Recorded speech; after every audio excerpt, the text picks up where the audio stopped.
Amen. Magandang umaga po sa bawat isa sa atin. We can discover 4 positive response to use when we are called to help others. How to help? Now, sa book of Job ay makikita po natin dito from chapter 2 dito po sa verse number 11. Ito sabi ng salita ng Diyos. Now when Job's 3 friends heard of all this evil that was come upon him, they came everyone from his own place, Eliphaz the Temanite, and Bildad the Shuhite, and Zophar the Amatite, for they had made an appointment together to come to mourn with him and to comfort him. Sila'y nagkakaisang loob na magsiparon upang makidamay kay Job upang siya ay aliwin. Na unang bagay, makita natin dito, how to help. Number 1, caring. Ano ang gagawin mo, kapatid, kung may tawag, nag-ring ang iyong phone, at mayroong tumawag, nangangailangan ng tulong? Alam niyo, hindi po lingid sa atin ang buhay ni Job. Katulad ng kanyang mga kaibigan, nagsiparoon sa kanya upang siya ay aliwin at damayan. Sa salita ng Diyos, makikita po natin dito, unang bagay, when Job's friends heard of his calamity, they came to be with him.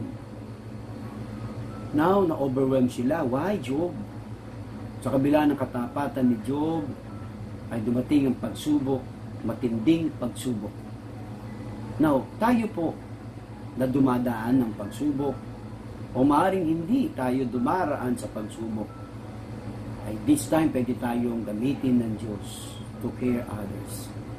Ating pong bigyan pansin ang unang bahagi nito na kung saan our first response, like theirs, must be showing. So Job friends wept over him. Nakita nila si Job pero hindi na nila makilala. Tumawag sila sa langit upang ipanalangin si Job. So caring. Number 2, that is listening.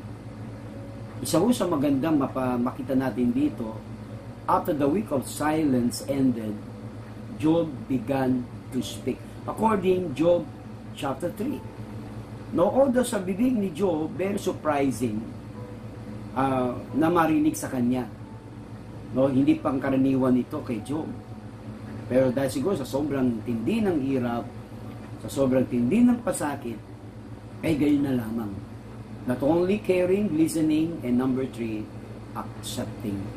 Anong sabi ng Bible? The third response that helps to lighten the load is to accept the person. Number 3 ay yung pong accepting. Now, sabi nga si Job ay taong matuwid. Pero hindi naman siya hindi na nagkakasala.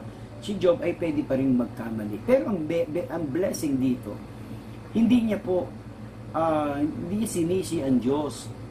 Sabi niya nga, di ba, ubad akong dumating sa mundo, ubad din akong lalabas. Mapupuri pa rin ako sa Panginoon.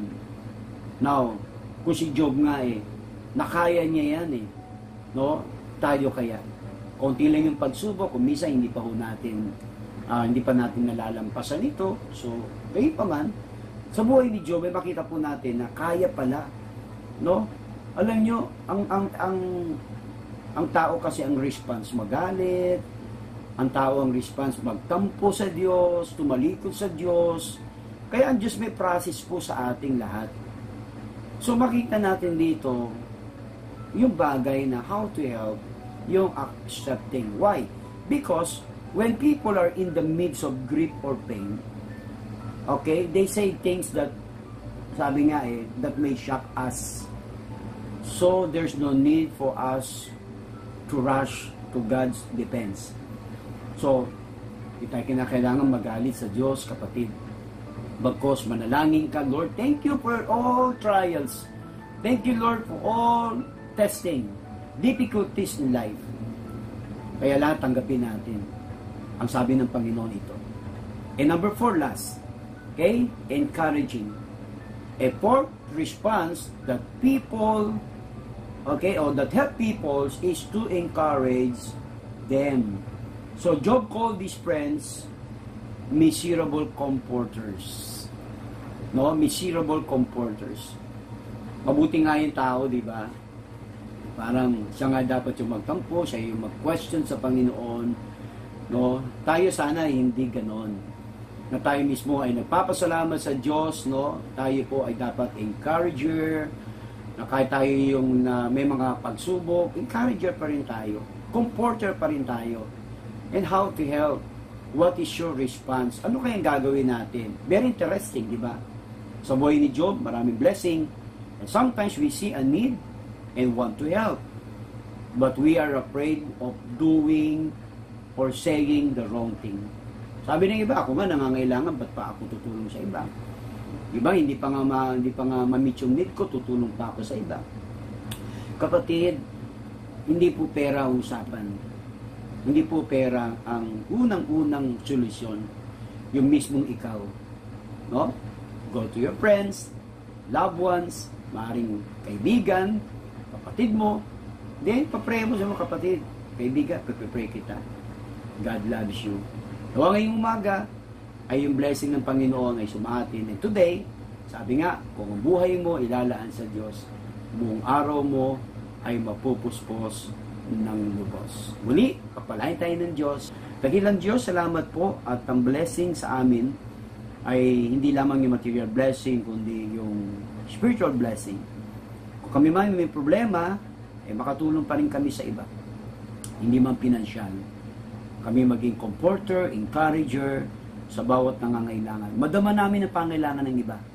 Katulad ng inyong pagdama sa amin. Tunay, Panginoon, hindi mo iiwan kami.